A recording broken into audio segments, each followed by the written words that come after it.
meluruskan berbagai kesalahpahaman dan kesalahan-pengertian terkait kekristenan lewat media sosial seperti TikTok dan YouTube. Bagaimana kiprahnya dalam dunia apologetika? Langsung saja kita sapa narasumber kita. Shalom, Agatha of Palermo.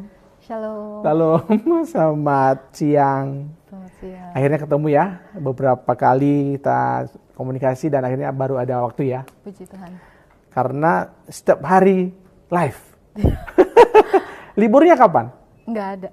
Nggak ada libur. Tiap hari harus live. Wow, luar biasa. Ini sebuah Karena manusia tidak hidup dari roti saja, tetapi dari firman ya. setiap firman. Amin. Itu perkataan Tuhan Yesus yang keren banget. Dan hari ini kita coba tanya-tanya ya tentang diri Agatha of Palermo.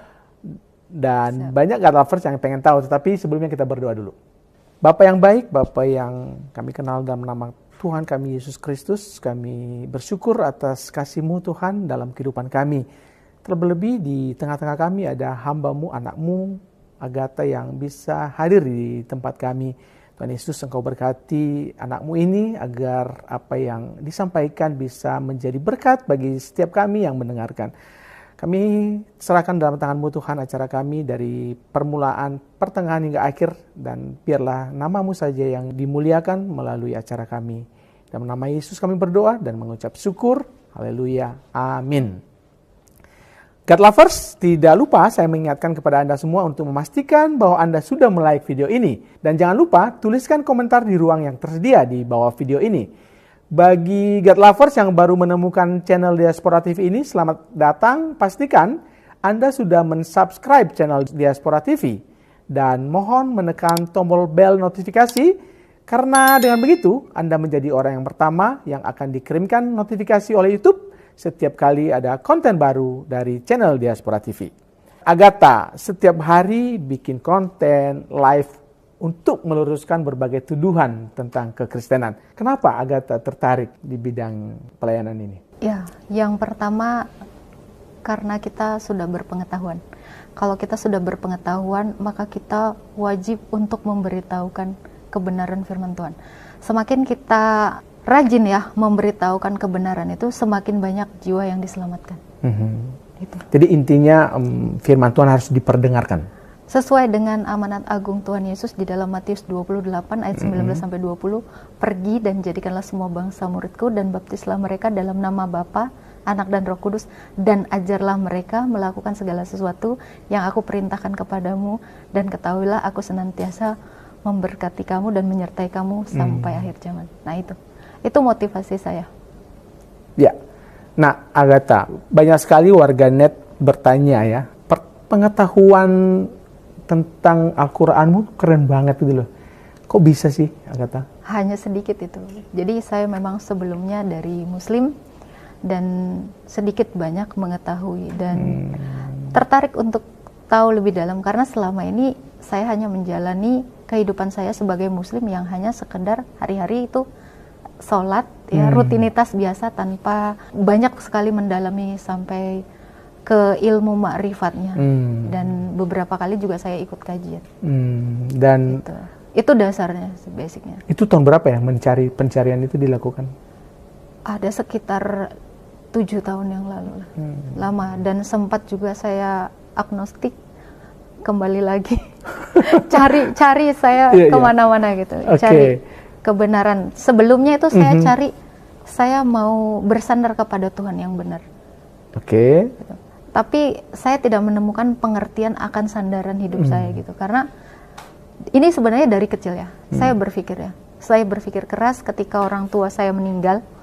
Pertama itu sekali waktu saya kecil bapak saya meninggal.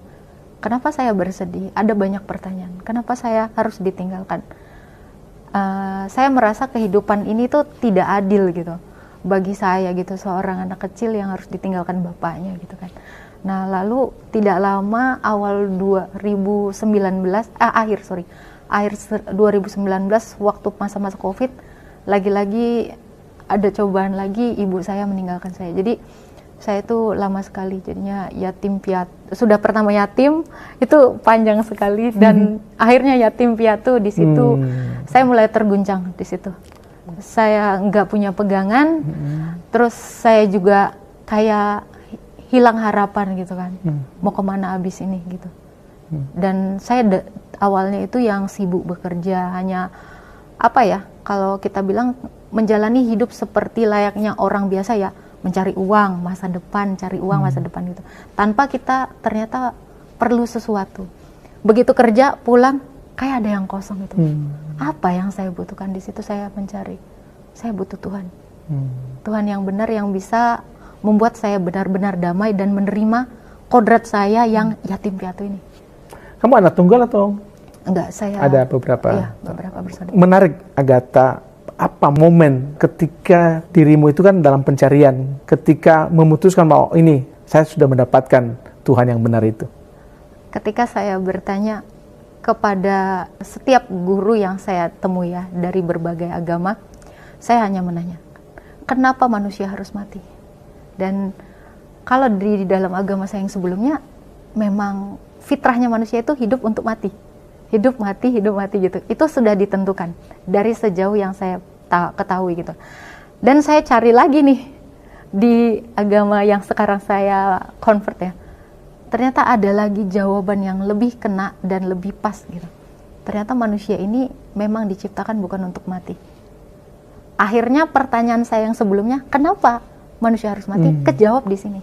Nah, itu saya dapatkan jawabannya dari Episkop Daniel Wiantoro, guru saya. Nah, hanya beliau yang bisa dapat menjawab pertanyaan saya yang dari kecil ini, sejak saya ditinggal orang tua saya. Nah, ketika jawabannya Romo itu, sebenarnya manusia itu tidak diciptakan untuk mati. Makanya ketika kamu bersedih, kehilangan seorang, kamu mengenang kekekalan itu di dalam setiap Romo. Gitu. Nah, dari situ saya langsung, wah, ini ternyata alasannya. Tapi tunggu dulu, kata Romo. Tuhan sudah siapkan sesuatu yang luar biasa untuk kamu itu kembali kepada fitrahmu. Karena Kristus Yesus itu telah diutus oleh Sang Bapa untuk menyelamatkan siapa saja yang percaya kepadanya. Jadi dari situlah pengharapan saya itu timbul lagi. Tadinya saya kira ya udah hidup mau mati, bahkan saya berkali-kali itu mencoba bunuh diri. Karena putus asa tadi gitu kan. Apa sih yang saya hidup ini, yang saya jalan ini hanya rutinitas biasa. Kerja pulang, kosong gitu.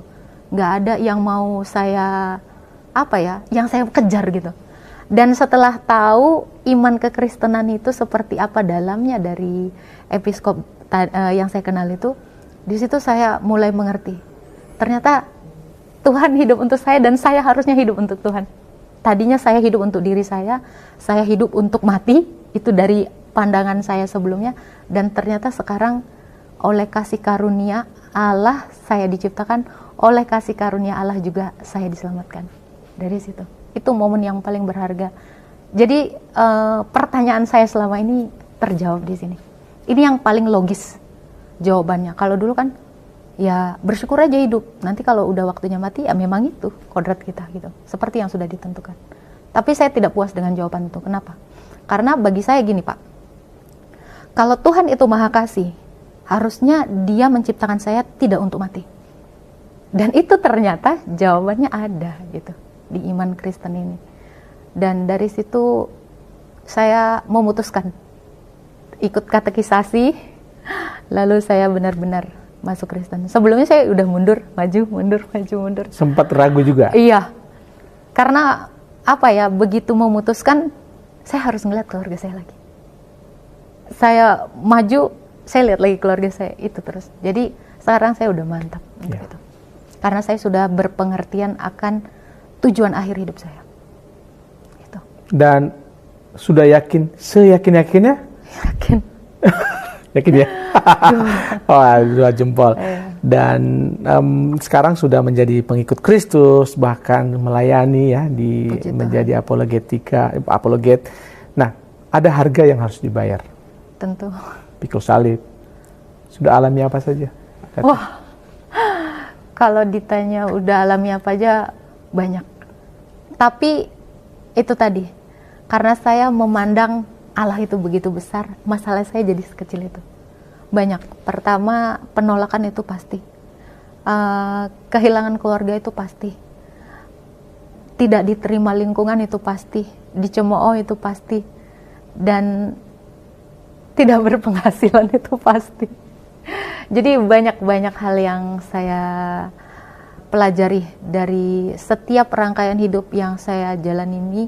Terasa berat mungkin kalau kita tidak berpengertian, tetapi kalau kita sudah menaruh harapan kita kepada Tuhan Yesus, saya percaya masalah itu sebenarnya kecil. Seperti itu. Dari sekian tadi yang disebutkan, kehilangan keluarga, ya, tidak berpenghasilan, dicemooh oleh lingkungan, tidak diterima oleh lingkungan. Dari antara semuanya itu mana yang paling berat menurutmu ya? Ditinggalkan keluarga. Itu. Seperti apa? Ya. Pentingnya keluarga sebenarnya bagi Agatha? Karena memang selama ini saya kosong gitu kan. Dari ketidakpunyaan orang tua itu yang paling penting sekali, karena walaupun kita jauh dari orang tua, tapi sekedar bertelepon, halo Bu, aku sehat gitu. Itu kayak apa ya? Kayak nge-recharge kita gitu. Waktu udah habis baterai gitu kan. Cuman denger, oh iya sehat, udah gitu. Itu kayak sesuatu yang saya harus mulai lagi ketika tidak ada orang tua. Nah, makanya kata saya pentingnya keluarga di sini. Ketika kita butuh dukungan, kita mau dibilang setangguh apapun ya, mau dibilang sekuat apapun, tapi keluarga itu memang yang paling utama. Kenapa? Karena kita itu satu tubuh kan sebelumnya gitu. Dari orang tua kita gitu, itu kita satu tubuh. Kalau ada yang hilang itu pasti ada yang kehilangan juga dari tubuh kita gitu. Yang tidak begitu bisa saya tolerir untuk kesedihannya itu yaitu keluarga tadi. Gitu. Bukan tidak mungkin video kita ini ditonton oleh mereka. Mungkin ada yang mau disampaikan kepada mereka? Untuk yang sudah meninggal atau yang masih melihat kita? Oke, saya hanya berharap dari tayangan ini kita saling mengerti gitu. Biarkanlah saya hidup dengan sebagaimana saya hidup untuk pilihan saya ini gitu. Kita saling bertoleransi gitu, walau kita beda keyakinan gitu. Saya juga berharap sekali sebenarnya ya, seandainya kalian mengerti bahwa Allah yang benar itu adalah Tritunggal, dan saya juga berharap semoga keluarga saya juga menjadi sama seperti saya. Itu harapan saya. Sering mendoakan mereka nggak sih, Agatha? Setiap hari. Sebut nama mereka. Setiap hari. Dalam doa saya, dalam sujud saya, dalam tangisan saya. Pasti saya menginginkan satu keluarga yang utuh. Itu. Baik, semoga keluarga yang mendengarkan juga bisa melihat video ini ya, dan mendengarkan apa yang disampaikan, isi hati dari Agatha ya. Oke, kita sedikit bergeser Agatha. Mungkin juga ada banyak yang bertanya ya, mungkin tanpa menyebut nama sekolahnya, tapi Agatha sudah melewati pendidikan apa saja? Sampai SMA aja. SMA aja. Pernah kuliah tapi terputus karena itu nggak ada biaya dari orang tua kan, single parents, ibu tuh kerja sendiri, dan saya sempat putus sampai kuliah. SMA. Ada nggak sih di dalam hati Agatha punya keinginan belajar lagi mungkin tentang sekolah teologi ya? Ada, kemarin juga ada yang menawarkan gitu. Tapi itu tadi, saya aja hidup hanya dari sini gitu kan. Masih bisa bertahan hidup sampai sekarang, puji Tuhan. Tapi kalau ada kesempatan untuk belajar teologi, ya kalau ada yang bisa membantu saya untuk itu, saya bersedia. Ya, pasti ada banyak ya God lovers yang mendengarkan ini, dan ada aja cara Tuhan ya untuk bisa membukakan jalan dan barangkali bisa memberikan kesempatan ya untuk dapat beasiswa ya, entah di luar negeri atau di dalam negeri ya. Maunya di dalam negeri atau di luar negeri nih Agatha? Di mana aja. Dimana aja. Mantap. Oke, orang kan mengenal Agatha ketika sudah berani terjun di apologetika ya. Nah, Agatha, kapan persisnya dirimu mulai berapologet? Itu akhir 2022 ya. Ya, jadi dari 2020 itu masih ngeliat-liat kan. Awal 2021, loh ada perdebatan apa ini? Dari akhir situ dan di awal langsung lah saya lihat, oh ternyata seperti ini gitu ya. Iman Islam tuh seperti ini, iman Kristen tuh seperti ini gitu. Jadi saya di situ kan membandingkan. Tentu kita cari kebenaran itu.